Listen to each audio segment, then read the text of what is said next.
The Colorado State Fair and Labor Day Liftoff this weekend. There was an art show in Manitou Springs. News 5's Devan Karp is in studio with more. Devan, sounds like there were lots of people that stopped by.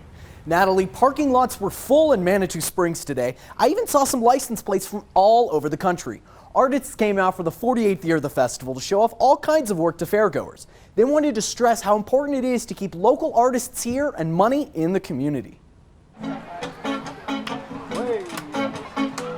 Thousands of people over Labor Day weekend came out to Manitou Springs for their annual Commonwheel Art Festival. They had food, music, the playground and giant bubbles for kids. You guys having fun? Yeah. And of course, countless different types of art. 90 vendors from Colorado and even some neighboring states came down to what some say is their favorite event of the year. I love the show. I love it. This is one of my favorite shows to do.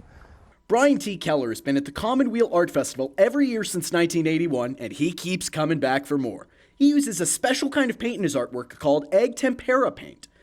I start with the color, but I buy it. It's just a powdered pigment, comes in a jar.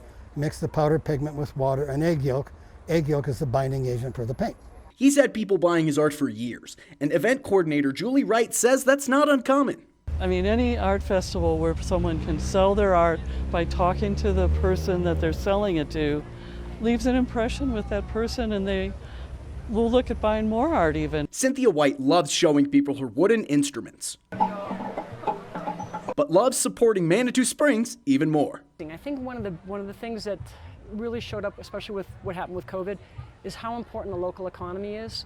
So having it where you're buying local and that money goes back into the community. I mean, we raise a lot of tax dollars at this event for Manitou. But especially for lifetime Colorado Springs residents like Betty. I come every year. She just loves the art, plain and simple.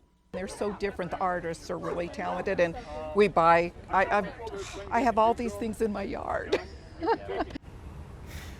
And the folks at the festival tell me they're excited to be back next year for their 49th annual tradition. Alan. And